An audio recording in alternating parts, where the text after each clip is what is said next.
यह film alien Romulus एक science fiction horror film है जो एलियन फ्रेंचाइजी की 9वीं फिल्म है। इससे पहले टोटल 8 फिल्म आ चुकी है जो अपने आप में मास्टरपीस है। पहली है साल 1979 में रिलीज हुई एलियन, दूसरी है साल 1987 में रिलीज हुई एलियंस, तीसरी है साल 1992 में रिलीज हुई एलियन 3, चौथी है साल 1997 में रिलीज हुई एलियन रिजरेक्शन, पांचवी है साल 2004 में रिलीज हुई एलियन वर्सेस प्रेडिटर, छठवीं है साल 2007 में रिलीज हुई एलियन वर्सेस प्रेडिटर रिक्वायरम, सातवीं है साल 2012 में रिलीज हुई प्रोमीथियस, आठवीं है साल 2017 में रिलीज हुई एलियन कॉन्वेनेंट और 9वीं है हाल ही में रिलीज हुई एलियन रोमुलस। इस फिल्म की कहानी पहली फिल्म एलियन और दूसरी एलियंस के बीच में सेट है। अगर आपने इस सीरीज के बाकी पार्ट नहीं देखे हैं तो भी आप इसे आसानी से समझ सकते हो, क्योंकि इसकी कहानी इसके बाकी के पार्ट से बिल्कुल ही अलग है। इस कहानी में 2142 का समय दिखाया गया है। ये कहानी एक ग्रुप के आसपास घूमती है। ग्रुप में है Ren, Merced, Navarro, Tyler, Andy, Bjorn. Andy ना तो इंसान है और ना ही मशीन है। इसे फिल्म में सिंथेटिक कहा गया है। यह पूरा ग्रुप बेहतर जीवन की तलाश में निकलता है। इसी दौरान इन्हें जीनोमॉर्फ्स नाम की खतरनाक एलियन प्रजाति का सामना करना पड़ता है। फिल्म में ये लोग स्पेस स्टेशन पर न केवल इन एलियंस से लड़ते हैं बल्कि एक रहस्यमयी प्रयोग से भी जुड़ी भयानक सच्चाई का सामना करते हैं जो इंसानों और एलियंस के डीएनए को मिलाने के प्रयास में है। इस फिल्म का माहौल पहली एलियन की फिल्मों की तरह ही तनावपूर्ण और डरावना है। खैर, बढ़ते हैं फिल्म की कहानी की तरफ। फिल्म में जैक्सन नाम के ग्रह को बहुत ही बंजर दिखाया गया है। यहाँ इस ग्रह के पूरे हिस्से में केवल अंधेरा रहता है और पूरे ग्रह का कंट्रोल एक वेलैंड यूटानी कॉरपोरेशन नामक कंपनी के पास है। अगर यहाँ का कोई व्यक्ति 12,000 घंटे इस कंपनी के अंडर रहकर काम कर लेता है तो कंपनी उसे इबागा नाम के ग्रह पर भेज देती है जहाँ से सूरज भी दिखता है। आज रेन के 12,000 घंटे पूरे हो चुके हैं, इसलिए यह अब इबागा जाकर अपना बाकी का जीवन अच्छे से बिताएगी। इसके साथ इसका भाई भी है। रेन कंपनी के काउंटर पर जाती है और इबागा जाने के लिए अपना ट्रेवल परमिट मांगती है, पर कंपनी की वर्कर इसे कहती है कि आप अभी इबागा नहीं जा सकती क्योंकि कंपनी को अभी मजदूरों की जरूरत है और अब कंपनी ने काम का कोटा 12,000 से बढ़ाकर 24,000 घंटों का कर दिया है, तो आपको रिहा होने में 4-5 साल और लग जाएंगे। आपको खदान में काम करने के लिए ट्रांसफर किया जाता है। अब बेचारी रेन हताश हो जाती है। तभी यह देखती है कि एंडी को कुछ लड़के पीट रहे थे जिससे वह वाइब्रेट होने लगता है। अब यह भागकर उन लड़कों को भगाती है और एंडी की गर्दन के पीछे से चिप निकालकर इसे रीस्टार्ट कर देती है जिससे यह नॉर्मल हो जाता है। अब रेन दुखी होकर बैठी थी कि तभी इसके पास टाइलर का कॉल आता है। वह इसे किसी जरूरी काम के लिए बुला रहा था, इसलिए यह वहां पर जाती है। वहां पर बिजर्न और नेवारो बाहर बैठे थे। ये दोनों भाई बहन हैं तथा टाइलर और मार्सेड दोनों भाई बहन हैं। यहाँ से सभी मीटिंग करने के लिए इकट्ठा होते हैं। यहाँ टाइलर रेन को बताता है कि कल रात हम कार्गो शिप लौट कर रहे थे, तभी हमें सिग्नल मिला। जब हमने उसे ट्रैक किया तो हमें पता चला कि कंपनी का एक टिकमिशन लावारिस शिप हमारे ऊपर मंडरा रहा था। अब आगे हमारा प्लान है कि हम उस शिप से क्रायोपोर्ट्स चुराएंगे और उनके जरिए हम इबागा तक पहुंच सकते हैं। दोस्तों, यहाँ मैं आपको बता दूं कि क्रायोपोर्ट्स दरअसल एक तरह की टेक्नोलॉजी होती है जिनमें किसी भी इंसान को लिटा दिया जाता है और वह बेहोशी की हालत में उसमें सालों तक और सदियों तक ऐसे ही बिना खाए पिए लेटा रहता है। अब इसके बाद ये सभी रेन को कहते हैं कि इसके लिए हमें तुम्हारे सिंथेटिक भाई की जरूरत है क्योंकि यह कंपनी की सभी लैंग्वेज जानता है। पहले तो रेन घबराती है कि अगर हम पकड़े गए तो कभी भी यहाँ से निकल नहीं पाएंगे। इस पर टाइलर कहता है कि हम इस कंपनी के उस ट्रैवल परमिट के भरोसे कब तक बैठे रहेंगे जो कंपनी हमें कभी नहीं देने वाली। फिर रेन मान जाती है और सभी यहाँ से निकलते हैं। अब इसके बाद हमें पता चलता है कि इस जैक्सन ग्रह को आग और रेडिएशन की परत ने कवर कर रखा है जिससे सूरज की रोशनी इसकी सतह तक नहीं पहुंच पाती। इसके बाद रेन पहली बार सूरज की रोशनी को अपने चेहरे पर महसूस करती है और बहुत ही प्रसन्न होती है। तभी इनको एक बहुत ही बड़ा शिप दिखाई देता है। यह वह शिप नहीं था जिससे यह क्रायोपोर्ट्स चुराने वाले थे। यह कोई दूसरा बहुत ही विशाल शिप था जो गलती से इनके ऑर्बिट में आ गया था। जब ये उसके पास जाते हैं तो इनका शिप इनको वार्निंग देता है कि वह सिर्फ 36 घंटों में एस्टेरॉयड बेल्ट से टकराने वाला है, लेकिन टाइलर कहता है कि हमें उसे चेक करने में 30 मिनट लगेंगे। यहाँ हमें पता चलता है कि एंडी को रेन के माता पिता ने इसके लिए प्रोग्राम किया था, इसलिए यह बचपन से इसके साथ है। खैर, फिर इसके बाद निवारो शिप को उस स्टेशन से अटैच करती है और टाइलर, बिजर्न और एंडी उसमें प्रवेश करते हैं। ये तीनों एक बहुत ही संकरे रास्ते से होते हुए शिप में प्रवेश करते हैं। शिप के अंदर ग्रेविटी बंद और चालू हो रही थी, जिसको ये ठीक करके क्रायोपोर्ट्स को चेक करते हैं, पर उनमें केवल 3 साल का ही फ्यूल था और इनको इबागा पहुंचने में 9 साल लगने वाले थे। इसलिए रेन इनको वापस आने के लिए कहती है, पर टाइलर कहता है कि उसे पास ही से क्रायो चैम्बर होने के स्ट्रॉन्ग सिग्नल आ रहे हैं। इसके बाद टाइलर इन क्रायोपोर्ट को इजेक्ट करता है और तीनों क्रायोफ्यूल लेने चले जाते हैं, और इधर नवेरो उन क्रायोपोर्ट को शिप के अंदर ले लेती है। तभी मर्सिड को उल्टी होने लगती है। वह रेन को बताती है कि वह प्रेग्नेंट है। वह कहती है कि वह इसके बारे में उसके भाई को ना बताएं। रेन कहती है ठीक है। अब उधर स्टेशन में आगे जाने पर मदर कंप्यूटर बताता है कि यह स्टेशन एक अनुसंधान केंद्र है जो मानव जाति की उन्नति के लिए समर्पित है। इसके बाद बिजॉन एंडी से झगड़ने लगता है और उसे बताता है कि वह कभी भी इबागा नहीं जाएगा क्योंकि वहां नकली लोग अलाउ नहीं है। इस पर टाइलर एंडी को शांति से समझाता है कि अगर रेन तुझे वहां ले गई तो उसे जेल हो जाएगी और जैक्सन पर भी कंपनी तुझे जल्द ही रिस्टोर करने वाली थी। इस पर एंडी कहता है कि कोई बात नहीं, जो रेन के लिए अच्छा है वह मैं करूंगा। अब मर्स्ड रेन को कहती है कि तुमने उसे कुछ नहीं बताया। रेन जवाब देती है कि कभी मेरी हिम्मत ही नहीं हुई। अब यह तीनों उस सिग्नल को फॉलो करते हुए शिप के एक हिस्से में पहुंचते हैं जहां पर इनको बहुत ही गहरा गड्ढा दिखाई देता है, जिसके किनारे एक सिंथेटिक आधी कटी हालत में पड़ा था। अब यह उस चैम्बर में आते हैं जहां से सिग्नल आ रहा था। एंडी को कंपनी ने ही बनाया था, इसलिए यह सारे दरवाजे बड़ी आसानी से खोल रहा था।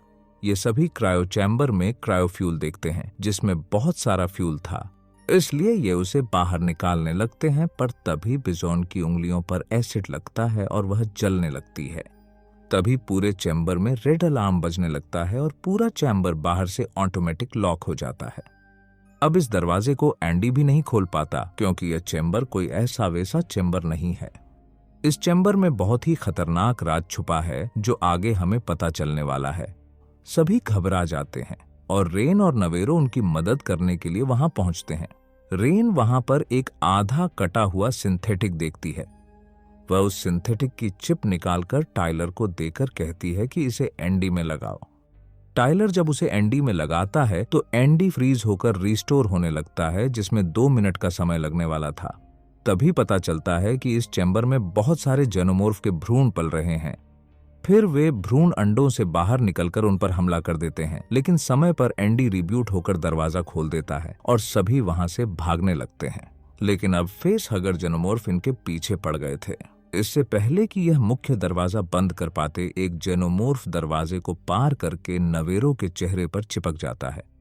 जब सभी मिलकर उसे हटाने की कोशिश करते हैं तो जेनोमॉर्फ अपनी पूंछ से नवेरो की गर्दन कसने लगता है। इस बीच एंडी, जिसमें चिप डाली गई थी, अब अपग्रेड हो चुका था। पहले वह रुक रुक कर बोलता था, लेकिन अब वह स्पष्ट और धारा प्रवाह बोल रहा था। वह बताता है कि यह जीव नवेरो को मारने की कोशिश नहीं कर रहा है, बल्कि उसे जिंदा रखने के लिए ऑक्सीजन दे रहा है। यह जीव ऐसा क्यों कर रहा है यह उसे नहीं पता, लेकिन यहाँ कोई और है जो यह जानता है।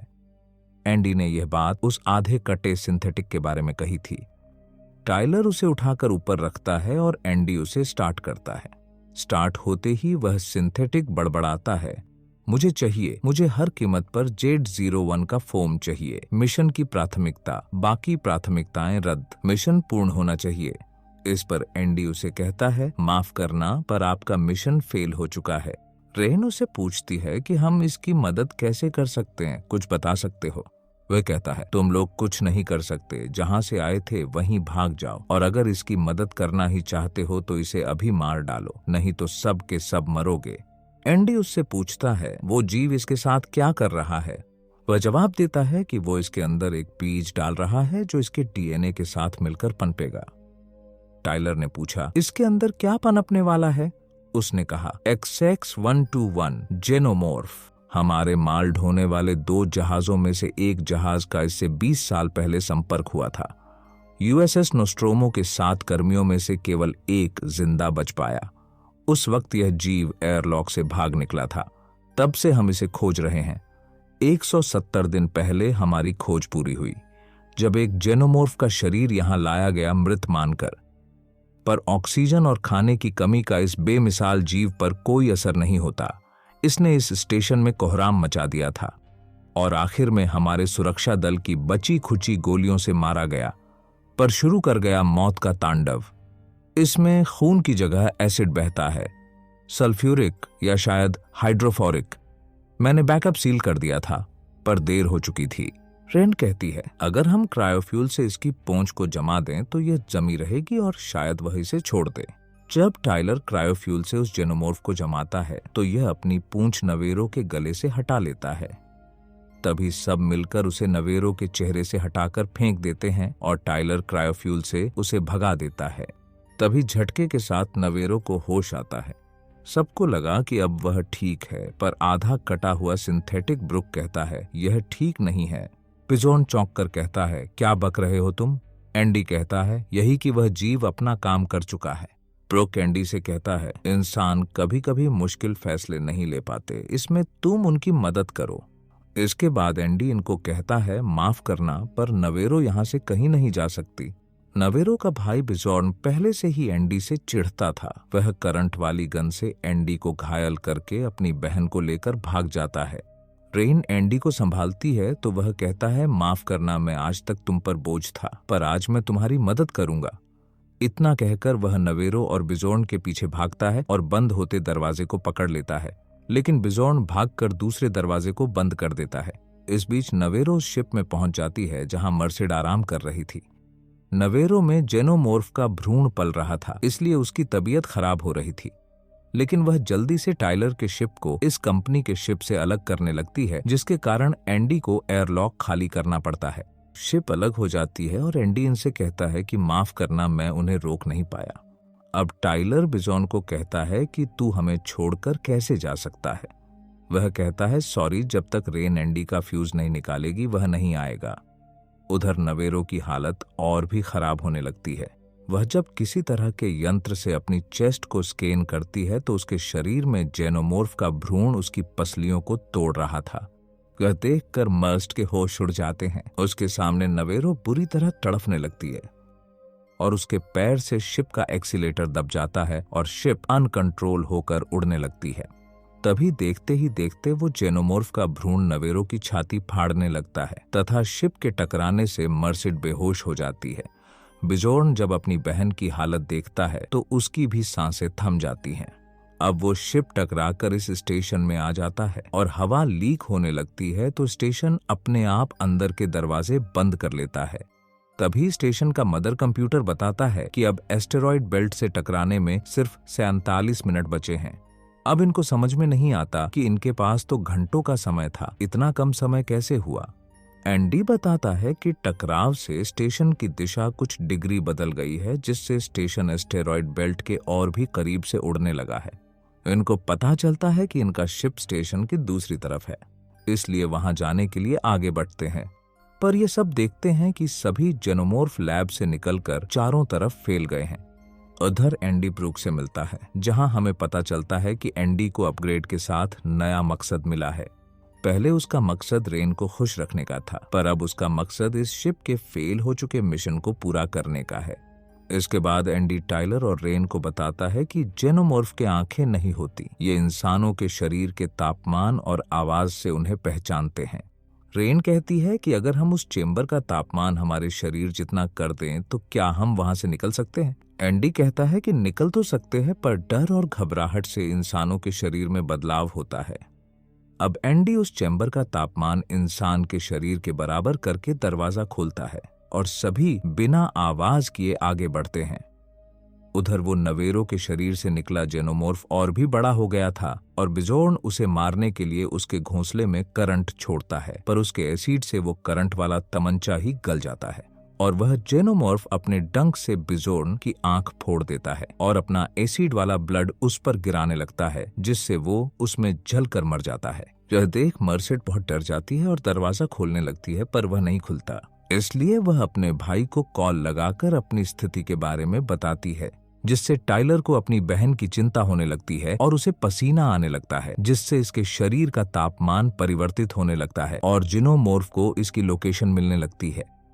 पर वह धीरे धीरे बोलकर मर्सिड को बताता है कि वहां पर जो चाबी पड़ी है उससे दरवाजा खुलेगा।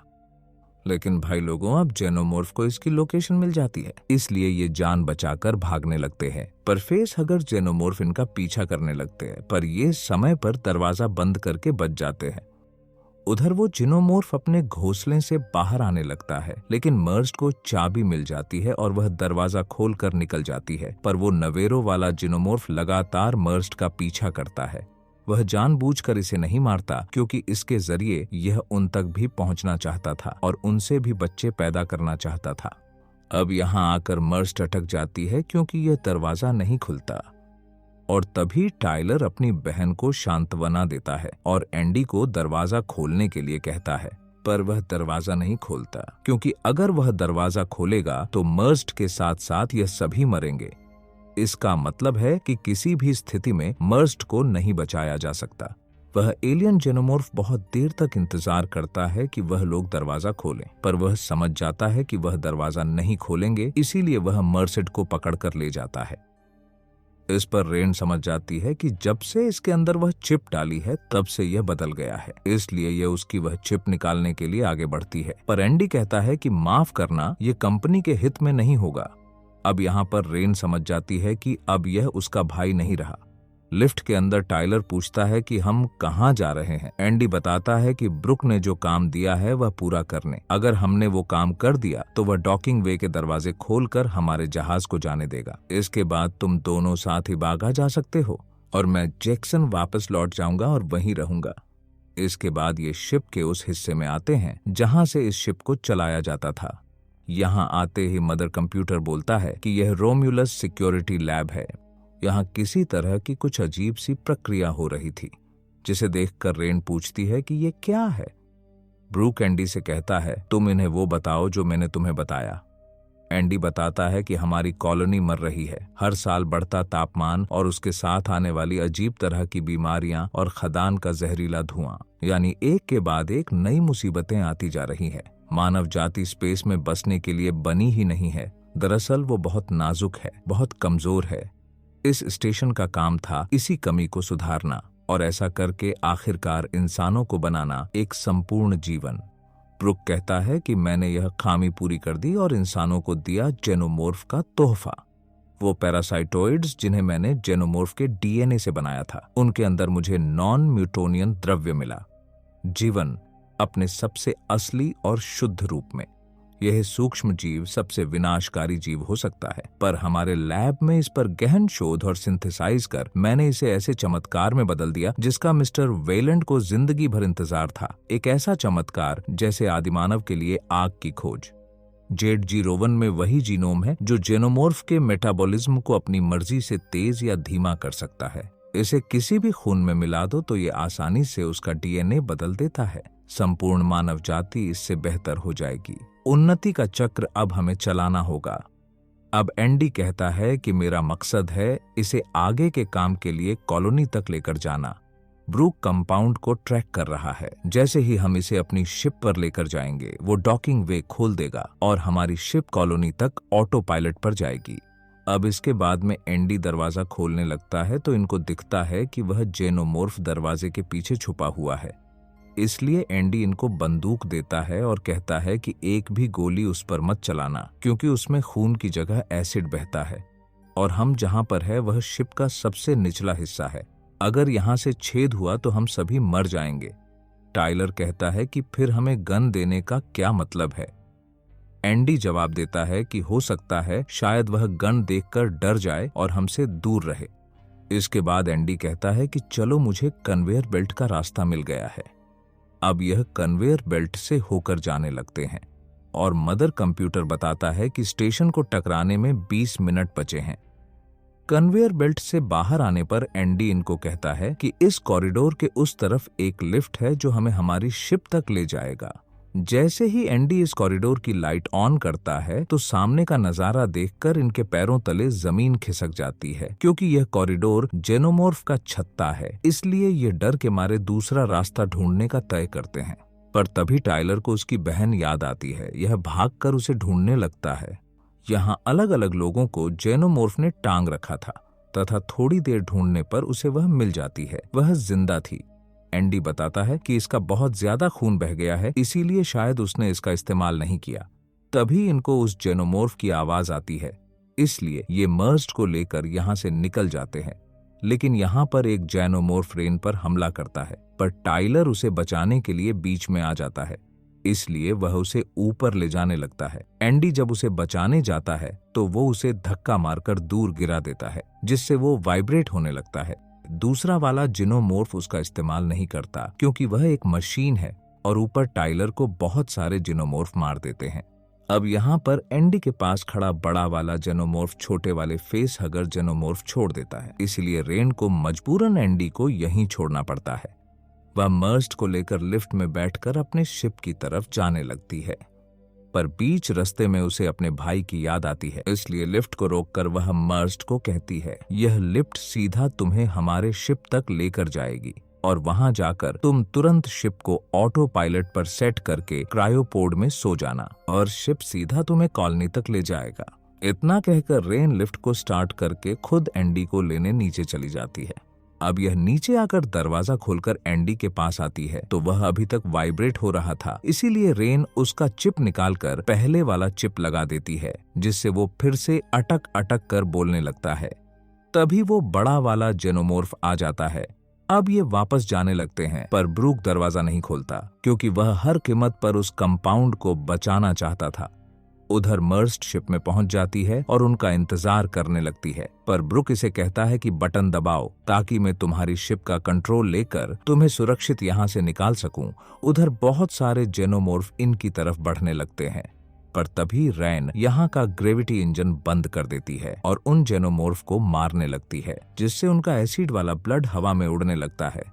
अब रेन इन सब जेनोमॉर्फ को मार देती है और दोनों इस एसिड ब्लड के बीच से होते हुए उस लिफ्ट तक पहुंच जाते हैं और ग्रेविटी ना होने का फायदा उठाकर जंप लगाकर ऊपर अपने शिप की तरफ जाने लगते हैं। पर बीच रास्ते में रेन के हाथों से गन छूट जाती है और रेन के पीछे रह जाने के कारण एंडी भी रुक जाता है और भाई लोगों तभी ग्रेविटी इंजन फिर से शुरू हो जाता है और रेन हवा में ही लटक रही थी, जिससे वह नीचे गिरने लगती है, पर उसे जेनोमॉर्फ पकड़ लेता है, जिससे वह बच जाती है और उधर से फेस हगर उसके मुंह पर चिपकने के लिए उसकी तरफ लपकता है। पर एंडी ऊपर से गन लेकर दोनों जेनोमॉर्फ पर अटैक करके इनको मार देता है और दोनों अपने शिप तक पहुंच जाते हैं, जहां ब्रुक कहता है कि तुम दोनों को देखकर खुशी हुई और वह डॉकिंग वे खोल देता है, जिससे इनका शिप इस स्टेशन से निकल जाता है और स्टेशन धीरे धीरे एस्टेरॉयड बेल्ट से टकराकर तबाह होने लगता है और यहाँ मर्ज्ड को फाइनली क्रायो चैम्बर में सुला दिया जाता है। तभी ब्रूक कहता है कि आज जो भी हासिल हुआ है कंपनी को इस पर हमेशा गर्व रहेगा और मैंने हेडक्वार्टर मैसेज कर दिया है। 6 महीनों में मैसेज मिलते ही वो कंपाउंड को आगे विकसित करने के लिए चेक्सस स्टुअर्ट की तरफ निकल पड़ेंगे, लेकिन इसके तुरंत बाद रेन ब्रुक से इस शिप का लिंक हटा देती है। इस पर वह एंडी को कहता है, एंडी रोको इसे और लिंक वापस जोड़ो। पर दोस्तों उसे नहीं पता था कि रेन ने उसकी वह चिप निकाल दी है। इस पर वह एग्रेसिव हो जाता है और जल्दी जल्दी बोलने लगता है कि मेरी बात ध्यान से सुनो, कंपाउंड कंपनी तक पहुंचना ही चाहिए। लेकिन इतने में उसका लिंक पूरी तरह टूट जाता है और वह गुस्से में बोलता है कि हमारे मकसद के सामने तुम्हारी चींटी जितनी भी कीमत नहीं है। तभी स्टेशन घसीटता घसीटता ब्रूक के चैम्बर तक आ जाता है और तभी पूरा स्टेशन तबाह हो जाता है और वह तीनों निकल जाते हैं। इसके बाद रेन एंडी की चिप में किसी तरह का बदलाव करके कहती है, इबागा तक पहुंचने में यह चिप तुम्हें ऑनलाइन रखेगा। एंडी कहता है, पर मैं तो इबागा नहीं जाने वाला। रेन कहती है कि मुझे नहीं पता, मैं हर हाल में तुम्हें इबागा अपने साथ लेकर जाऊंगी। अब एंडी खुश होकर रेन से पूछता है कि अब मेरा मकसद क्या है।